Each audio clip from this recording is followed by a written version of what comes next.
Once you've done your first pass and cut to all the angles that you wanted, you'll discover that maybe you were a little bit too late, or a little bit too early, or sometimes even took the wrong camera. In this movie, we're going to look at refining your multicam edit and show you how you can actually roll your edit points or even switch cameras if you took the wrong one.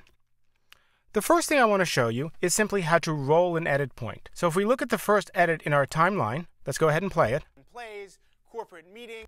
If you notice, I actually cut at the wrong point. All I have to do is select the edit point and then move the playhead where I want to play it. But before I do that, I want you to take note of something. And this only will happen on the first clip in your multicam edit. When I selected my video clip, because it was linked to the audio in the same timeline, it also selected the audio. So if I went ahead and did a roll edit, and I'm going to hit the R key, you'll notice that as I move the video, it moves the audio, just like it would in any other timeline in Final Cut Pro. Let me go ahead and hit undo by hitting Command Z, and this time, before we select our edit point, and I'm going to click in the gray area to remove our selection, I'll hold down the Option key, and then, as we learned earlier, it will select just our video and not our audio. Now I can go ahead and I can perform a roll edit, or in this case I want to be a little bit more precise, so we're going to perform an extend edit. I'm going to switch back to my selection tool by clicking on the arrow or hitting the A key, and then I'm going to watch the video and find the exact moment where I really wanted to cut when my head turns. And plays. Right at that point is where I want the edit to be.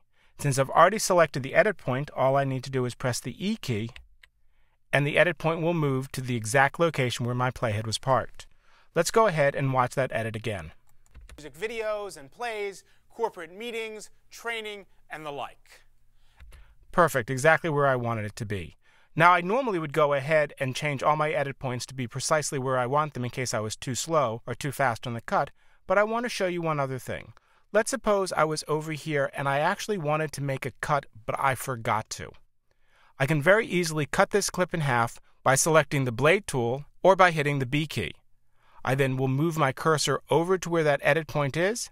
My cursor snaps right to where my playhead is parked, and I simply click Cut. Now if you notice, I have the same shot before and the same shot after, as evidenced by the through edit arrows. If I go ahead and switch over to my selection tool, this time I press the A key, I can easily switch from camera 1 to either camera 2 or 3. I select the second part of the clip, which we created by the blade tool, and simply press the return key to load it back into the viewer. Then I can choose to either switch to camera 2 or to camera 3. Let's go ahead and switch to camera 3. If you notice, as soon as I click on it in my viewer, it updates in my timeline. Another way I could switch cameras is simply right-clicking on the clip in the timeline, scroll down to where it says Active Angle, and choose something different than camera 3. In this case, I'm going to go ahead and select camera 2. Now this creates another challenge for me. I have camera 2 here, and I also have camera 2 there. And if you notice, because it's the same camera angle, I once again have a through edit. If I want to remove that through edit so it's not visually confusing, I can either select it and press the delete key, or I can right-click on it and I can simply say Join Through Edit. Now I want to talk about one more thing that's very important when it comes to multicam editing, and that's something called collapsing and uncollapsing your clips. If you notice, as I was editing, it was very easy for me to load a clip back into the viewer and make any changes I want. Now one of the things that's happening behind the scenes is your computer is loading all 3 video clips from your hard drive at the same time. Now if you had 4, 5, 6, or maybe 16 angles, that means you need to read all 16 streams of video at the same time, and you could actually see some drop frames in your playback. So once you have your initial cut done, you can do something called collapsing your clips. I select the clips that I want to collapse. This could be the entire timeline, or this could just be a selection from the timeline, as we're doing in this case. I select the clips that I want to collapse, I right-click, and I choose Collapse Multiclip. Now take a look at what happens in our timeline. Instead of being labeled multiclip, they're actually now named by the name of the camera that we're switching to. If I double-click to load any one of these into my viewer, it's no longer a multi-clip in the viewer, it's the individual take that we had. Here we've actually clicked on a clip that we did not collapse, and it still opens up with all the 3 different elements, so I can switch it. So it's important to note that you don't have to collapse everything all at once. You can collapse and uncollapse as you need them.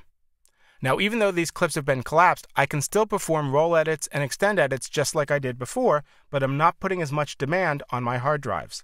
If I wanted to do a roll edit, I simply hit the R key, and I can perform the roll edit right there. Now once you've collapsed a clip, it's just as easy to uncollapse them.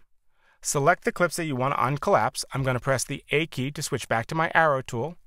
And in this case, I actually grabbed one of the clips that I hadn't collapsed yet, so it only gives me the option to collapse the remaining multi-clips. So let's go ahead and do that.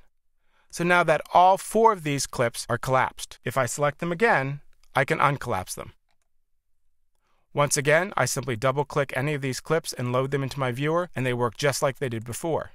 Now a really neat thing is I can even have saved and closed my project and open it weeks or months later and still collapse and uncollapse my clips freely. There's one more technique I want to show you that's very useful when it comes to multicam editing. If you notice, when I cut between camera 2 and camera 1, there's a slight color shift.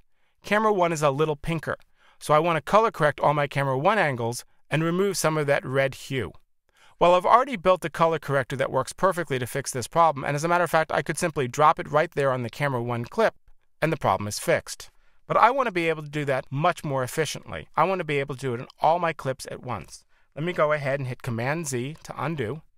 And now let me show you a great feature in Final Cut Pro. I simply press Command-F, and it opens up the Find function in Final Cut Pro. Now the Find function is location sensitive. So in this case, if I start searching, I'm going to actually be searching my active window, which in this case is my browser. I want to search my timeline. So let's go ahead, we'll hit Cancel, make sure the timeline is selected, hit Command-F, and now I'm going to go ahead and I'm going to simply type in Take 1, Camera 1, and instead of pressing Find, I'm going to select Find All. Every use of Camera 1 in my timeline is now selected. I can simply grab the color correction filter, drop it onto one clip, and it will now be put on all the clips. So as you can see, once you understand a few basic concepts about multi-camera editing in Final Cut Pro, it's pretty easy.